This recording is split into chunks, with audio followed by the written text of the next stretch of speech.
สวัสดีค่ะ สวัสดีครับ สวัสดีค่ะ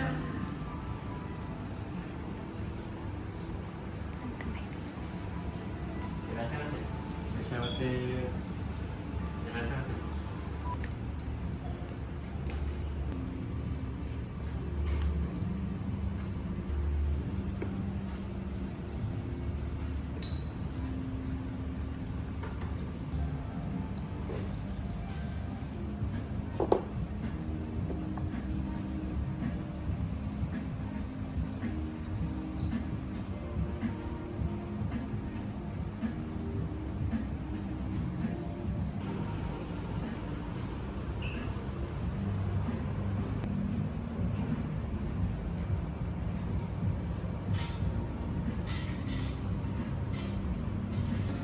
ทางร้านก็จะเสิร์ฟซูชิแบบสไตล์เอโดะมาเอะนะฮะหรือว่าสไตล์แบบญี่ปุ่นแบบดั้งเดิมเลยนะฮะตัวเนี้ยเชฟจะไม่มีฟิวชั่นไม่มีทองไม่มีคาเวียร์อะไรใดๆนะครับแต่ตัวเนี้ยเชฟจะเน้นเป็นวัตถุดิบนะฮะแล้วก็กรรมวิธีในการเตรียมปลาหรือว่าวัตถุดิบนะครับตัวเนี้ยจะมีการหมักหรือว่าการดองนะฮะเป็นหลักนะครับส่วนตัวปลาเนี่ยก็จะมีการเอจจิ้งไว้นะฮะหรือว่าการบ่มไว้นะครับตัวนี้ก็จะเป็นซูชิที่คุณลูกค้าจองมานะฮะจะเป็นคอร์สนิกิรินะฮะจะมีทั้งหมด12 รายการนะฮะจะเป็นซูชิเนี่ย10แล้วก็ซุป1แล้วก็ของหวาน1นะครับ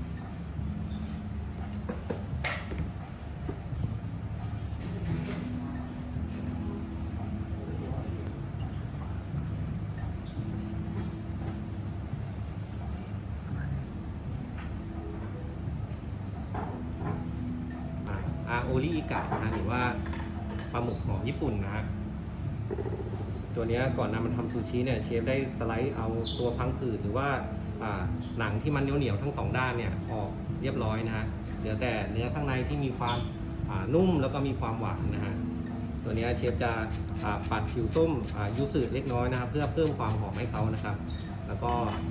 บีบมะนาวนะฮะเพื่อตัวมะนาวเนี่ยเขาจะช่วยดึงความหวานของตัวปลาหมึกเนี่ยออกมาได้เต็มที่มากขึ้นนะ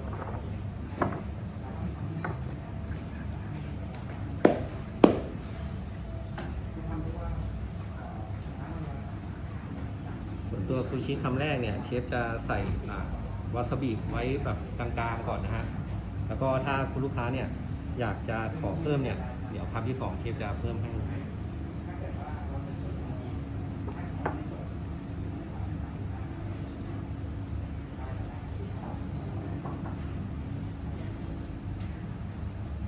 แรกจะเป็นโอริอิกะนะฮะจากวากายามะนะฮะตัวนี้ซูชิคำนี้เขาจะมี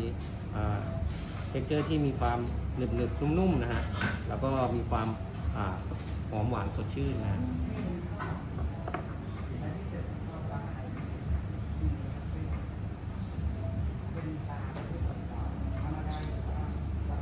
ตัวนี้เชฟจะ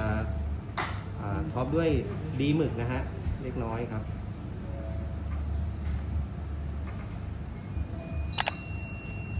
โอริอิกะครับ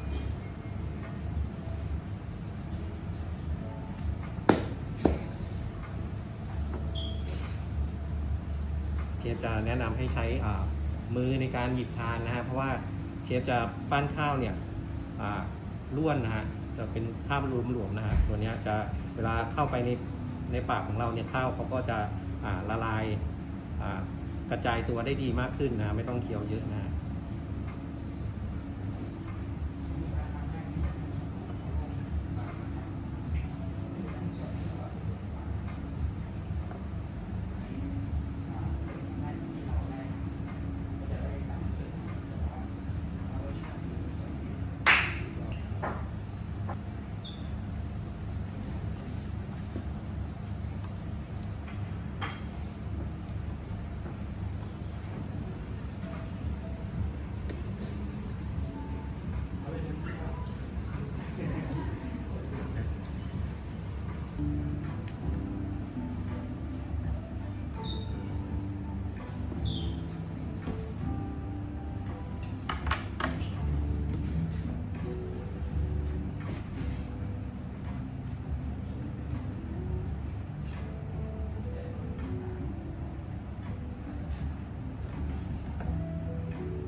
ชิคำต่อไปนะฮะตัวนี้จะเป็นป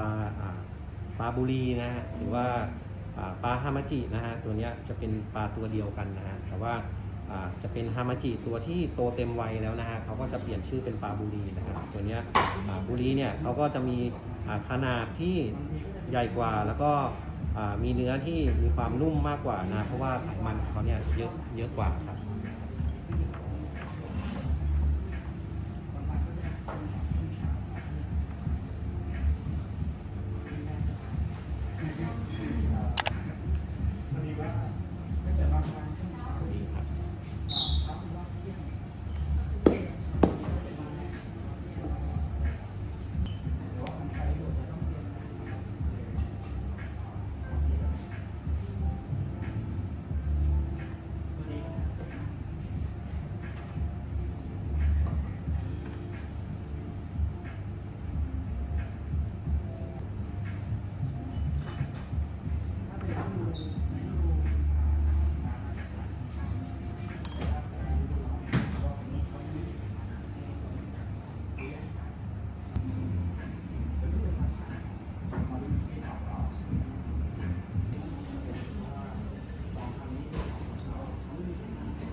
ซูชิคำต่อไปเนี่ยจะเป็นกุ้งนะฮะตัวนี้จะเป็นอากาเอบินะฮะอากาก็แปลว่าสีแดงนะฮะเอบิก็คือกุ้งนั่นเองนะฮะตัวนี้ก่อนนำมันทำซูชิเนี่ยเชฟเอาไปหมักกับตัวซอสยูสึซึเกะนะฮะหรือว่าซอสที่มีส่วนผสมของตัวส้มยูสึด้วยนะฮะตัวนี้ซูชิคำนี้เขาก็จะมีความหอมของตัวส้มยูสึเนี่ยความหอมนะฮะแล้วก็มีรสชาติที่เข้มข้นมากขึ้นนะฮะปกติแล้วเนี่ยกุ้งตัวนี้เขาก็จะมีรสชาติที่หวาน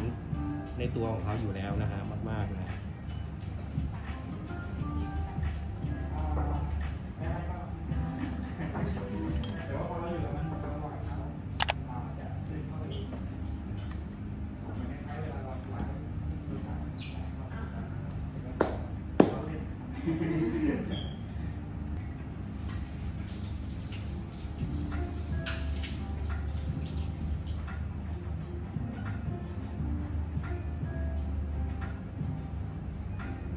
ซูชิคำนี้ก็จะได้รับรสชาติของตัววาซาบิเนี่ยได้ชัดเจนมากขึ้นนะเพราะว่าวัตถุดิบที่ไม่มีไขมันเนี่ยเขาจะไวกับตัววาซาบิมากๆนะฮะ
ซูชิที่จะได้ทานคำต่อไปนะฮะจะเป็นชิเมะมัสบะนะฮะชิเมะก็คือการหมักหรือว่าการดองในภาษาญี่ปุ่นนะฮะมัสบะก็คือเป็นชื่อของปลาซาบะชนิดหนึ่งนะที่ตัวนี้เขาจะมีเนื้อที่นุ่มแล้วก็หวานมากๆนะฮะเพราะว่าเขาเนี่ยมีไขมันที่สูงมากๆนะครับแล้วก็คนญี่ปุ่นเนี่ยจะนิยมนำมาทำซูชิหรือว่าซาซิมินะฮะเพราะว่าเขาเนี่ยเป็นเกรดที่สามารถทานดิบได้เลยแต่ว่าอาจจะไม่ถูกปากคนไทยนักนะฮะเชฟเลยเอาม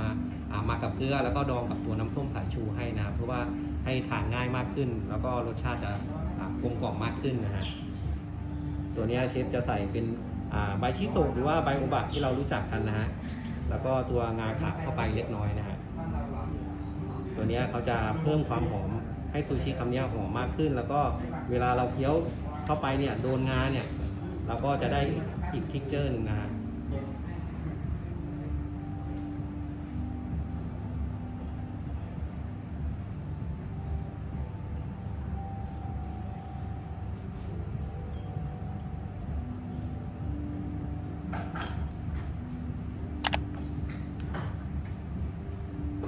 ชิเมะมาซาบะครับ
ซูชิคำต่อไปนะฮะจะเป็นตัวนี้จะเป็น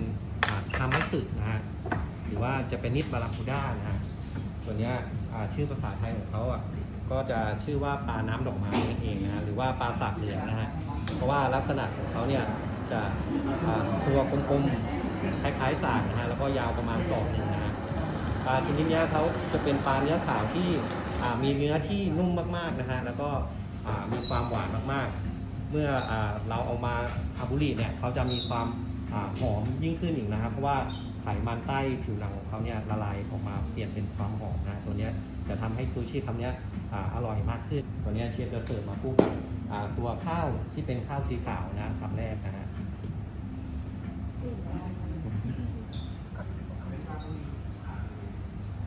ปลาตัวนี้เขาก็จะอาศัยอยู่รวมกันเป็นฝูงนะฮะอยู่แถบชายฝั่งทะเลทางใต้ของญี่ปุ่นนะฮะหรือว่าทางนางาซากิตรงนี้วิธีการเตรียมปลาชนิดนี้ต้องใช้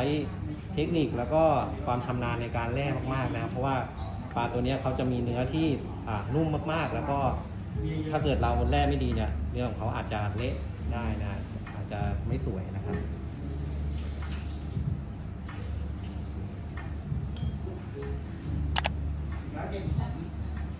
คำนักสืบครับตัวของบุรีก็คือเป็นชื่อเนี่ยอันนี้จะเป็นดูเอามาจีบจะเป็นชั้นอีกปี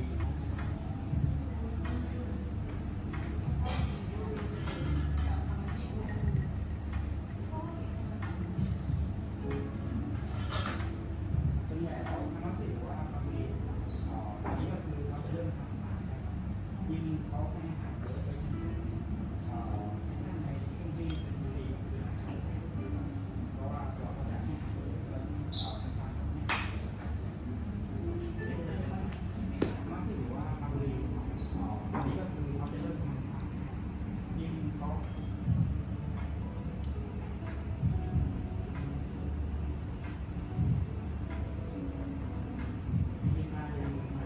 ก็นุ่มมากๆนะฮะแล้วก็หนังที่เชฟ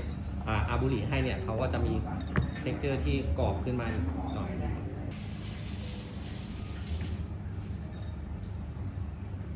ซูชิคำต่อไปนะฮะจะเป็นฮิราเมะนะฮะคอมบูชิเมะนะฮะหรือว่าปลาตาเดียวนั่นเองนะฮะที่เรารู้จักกันดีนะฮะตัวนี้จริงๆแล้วเนี่ยดวงตาของเขาเนี่ยมี2ดวงนะแต่ว่าดวงตาเขาจะอยู่ฝั่งเดียวกันนะฮะเพราะว่าปลาตัวนี้เขาจะเป็นปลาในตระกูลปลาตัวแบนนะฮะตัวนี้จะเป็นตัวแบนราบไปกับพื้นนะฮะครับตัวนี้เขาจะ เวลาเขาหาอาหารเนี่ยเขาก็จะฝังตัวอยู่ในใต้ดินทรายนะฮะโผล่แต่ดวงตาที่อยู่ด้านบนนะฮะขึ้นมาแล้วเวลามีลูกกุ้งหรือว่าลูกปลาซาร์ดีนผ่านมาเนี่ยเขาก็จะขึ้นมาโจมตีเป็นอาหารนะฮะซึ่งทำให้รสชาติของตัวเนื้อเขาเนี่ยจะมีความอูมามิมากขึ้นนะเพราะว่าเขาทานกุ้งนะเป็นอาหารนะ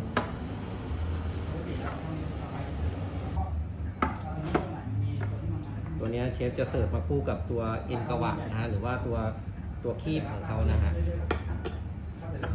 ตัวเอ็นกวาเนี่ยเขาก็จะมีเป็นส่วนเดียวนะที่มีไขมันนะฮะในตัวเนื้อปลานะเพราะว่าปลาชนิดนี้จะมีไขมันที่น้อยมากๆนะฮะ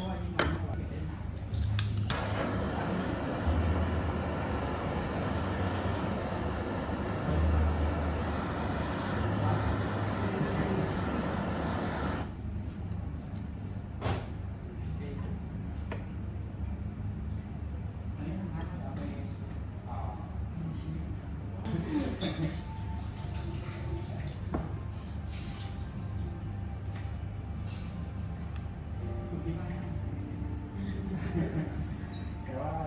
ถ้าเกิดว่าเรารู้ทริคแล้วมันจะไม่เล่นก็จะส่วนที่อาจจะเพราะว่าโดนหนักเราจะเริ่มรัวแล้วก็จะเก็บส่วนที่จะโดน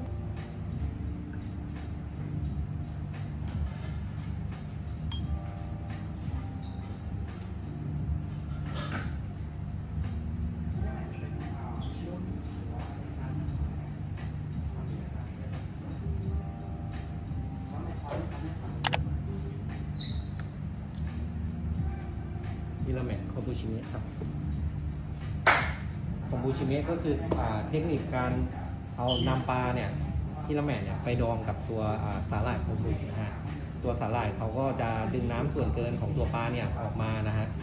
แล้วก็ตัวปลาเนี่ยจะดึงรสชาติแล้วก็ความหอมของตัวสาหร่ายเนี่ยเข้าไปแทนที่นะฮะทำให้ตัวเนื้อปลาเนี่ยมีความรสชาติเข้มข้นมากขึ้น แล้วก็มีกลิ่นหอมของตัวสาหร่ายด้วยนะครับ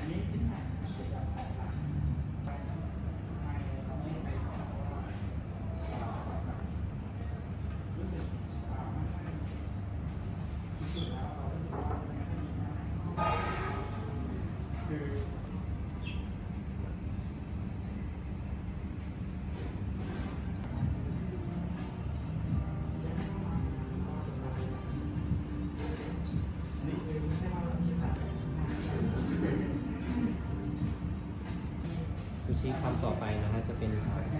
โบนิโตะคัตสึโอะนะฮะตัวนี้จะเป็นปลาโอแดงนะฮะเพราะว่าลักษณะของเขาเนี่ยจะเป็นปลาเนื้อแดงที่มีเนื้อที่นุ่มแล้วก็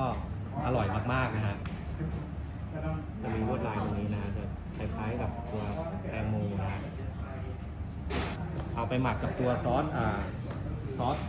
ต้นหอมญี่ปุ่นนะฮะตัวนี้เขาจะทำให้มีความเข้มข้นมากขึ้นแล้วก็มีกลิ่นหอมมากขึ้นนะครับแล้วก็จะท็อปด้วยตัวหอมญี่ปุ่นสับแล้วก็เอาไปดองกับตัวซอสนะฮะตัวนี้เชฟดองไว้ประมาณ1 คืนนะฮะก่อนนำมาเสิร์ฟนะเพราะว่าถ้าเกิดเราไม่ดองเนี่ยตัวหอมเขาจะมีความฉุนมากๆนะฮะเวลาเราดองแล้วเนี่ยตัวหอมเนี่ยเขาจะมีความรสชาติหวานมากขึ้น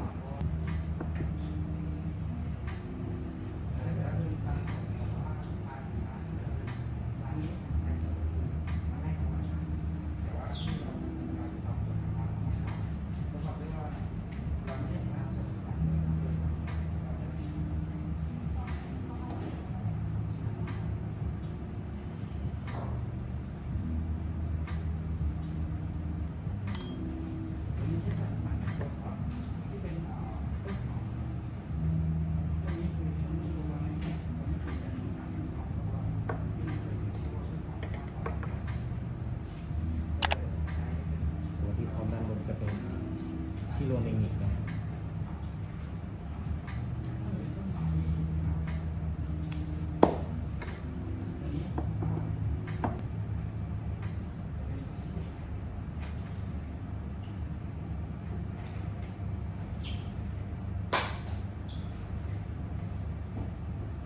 ส่วนใหญ่เราจะรู้จักปลาโอหรือว่าคัตสึโอะเนี่ยในรูปแบบของพวกทาโกยากินะฮะถ้าตัวนั้นเราจะนึกถึงได้ดีกว่านะฮะ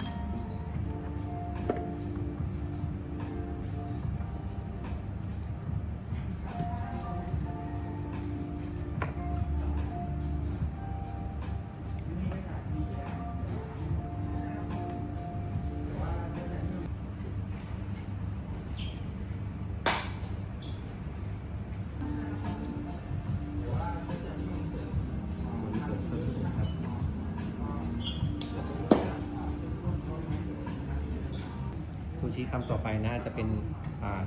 ชูโทโร่นะฮะหรือว่าทูน่าบลูฟินนะฮะตัวนี้จะเป็น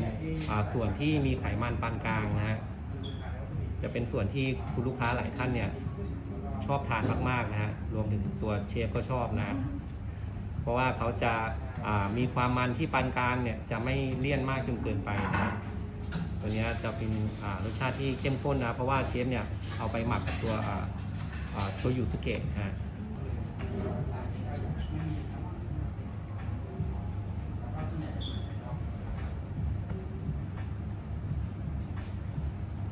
ผมจริงจะมีอีกครั้งหนึ่งที่เป็นคำที่รสชาติของซูชิว่านะครับเราจะไม่ดีไม่ดีขอแบบนึงครับ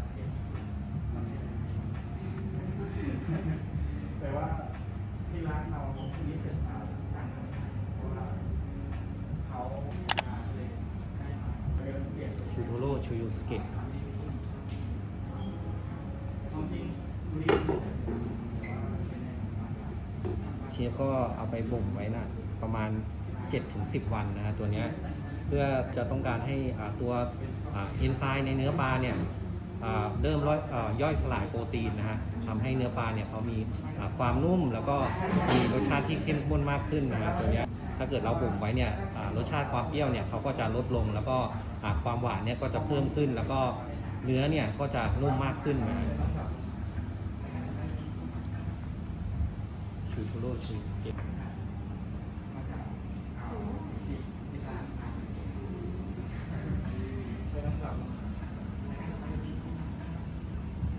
ชูโทโร่ชูเกะ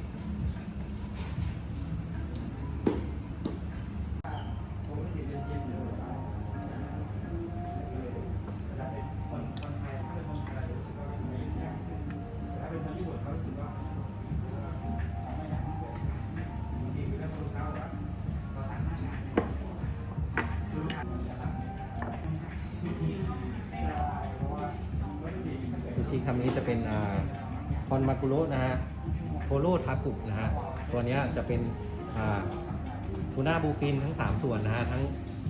อากามิชูโทโร่โอโทโร่นะฮะเชฟนำมาสับรวมกัน แล้วก็ผสมกับตัวผักดองหรือว่าตะกั่วนะฮะตัวนี้เชฟก็เสิร์ฟมาคู่กับตัวสาหร่ายด้วยนะฮะ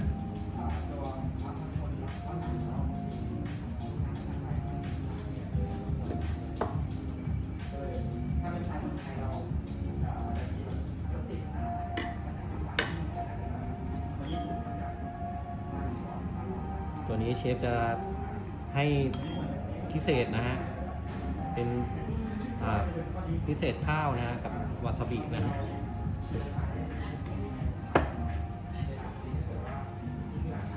ปลาก็พิเศษครับขออนุญาตครับenjoy ครับ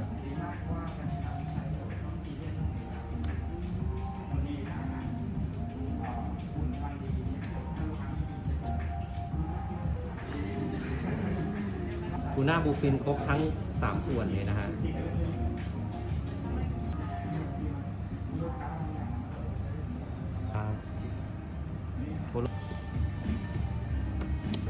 เดี๋ยวต่อไปจะเป็นซูชิคำสุดท้ายนะฮะจะเป็นอานาโงะนะฮะหรือว่าปลาไหลทะเลนะครับ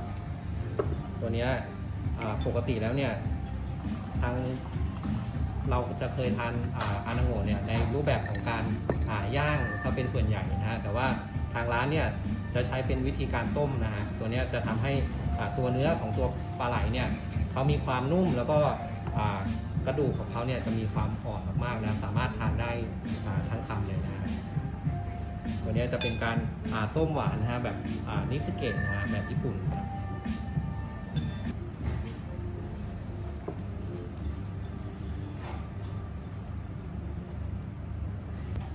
เดี๋ยวตัวนี้เชฟจะเสิร์ฟบนมือของคุณลูกค้านะครับ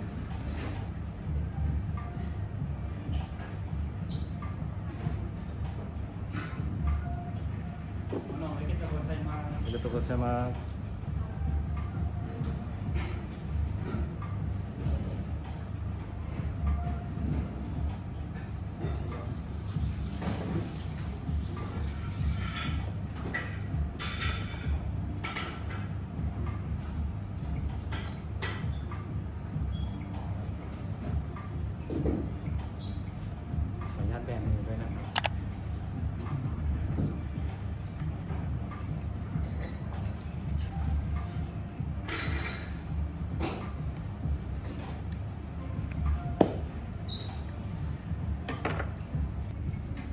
ตัวนี้จะเป็นโอซูโมโนหรือว่าสัตนะดาชิซุปนะตัวนี้จะเป็นซุปใสของญี่ปุ่นนะฮะตัวนี้เบสหลักของเขาเนี่ยจะเป็นปลาแห้งคาซึโอะนะฮะเราจะได้กลิ่นหอมของตัวปลาแห้งนะฮะแล้วก็เชฟเอาหัวปลากระดูกปลาเนี่ยไปย่างนะฮะให้หอมๆนะแล้วก็นำมาเคี่ยวต่ออีก2 ชั่วโมงนะฮะตัวนี้เชฟจะปรุงรสด้วยโชยุมิรินแล้วก็เกลือเล็กน้อยนะฮะเพราะว่าความหวานเนี่ยเราจะได้จากตัวผักที่เราใส่เข้าไปนะจะเป็นพวกแครอทหรือว่าหัวไชเท้าแล้วก็หอมญี่ปุ่นนะฮะตัวนี้เขาจะให้ความหวานนะครับ enjoy ครับ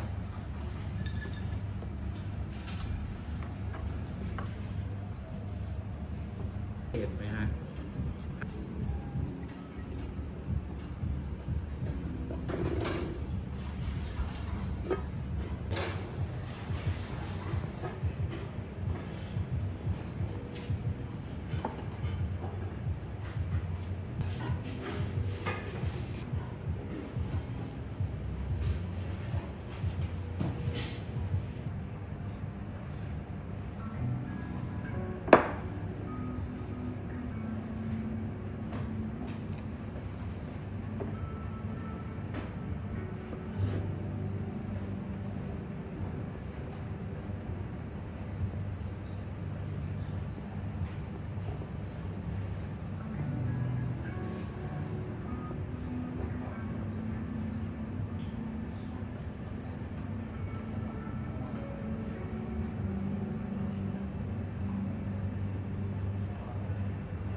ของปลาพวกนี้ก็ลองตัดเน้นหน้ากว้าง ตัวเค้กเปล่าๆก่อนนะแล้วก็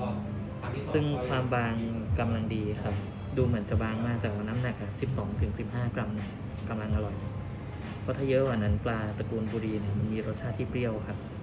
เพราะว่าจะทำให้ตัว texture เวลาเคี้ยวเข้าไปเนี่ยมันจะรู้สึกว่าเปรี้ยวมากเกินไป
ขออนุญาตเสิร์ฟของหวานปิดท้ายนะฮะตัวนี้จะเป็น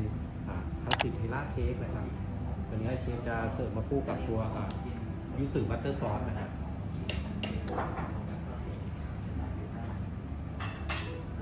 ตัวนี้จะเป็นเค้กไข่ญี่ปุ่นนะฮะแล้วก็ตัวซอสเนี่ยจะทำมาจากส้มยูสึครับเท็กเจอร์ด้านบนของเขาเนี่ยจะมีความกรอบๆนะฮะแต่ส่วนด้านในเนี่ยจะมีความนุ่มมากๆนะฮะแล้วก็มีความหอมมากๆครับแนะนำให้ทานตัวเค้กเปล่าๆก่อนนะฮะแล้วก็คำที่2ค่อยดิปกับตัวซอสดูครับ enjoy ครับ อ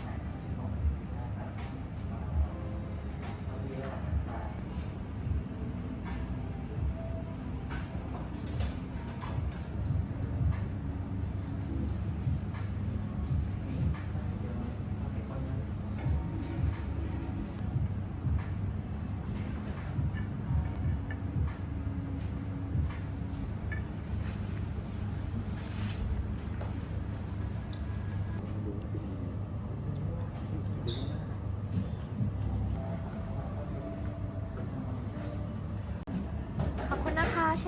ฟ อร่อยมากเลยค่ะ โดโมอาริกาโตะ ขอบคุณค่ะ เดี๋ยววันหลังมาเยี่ยมใหม่นะคะ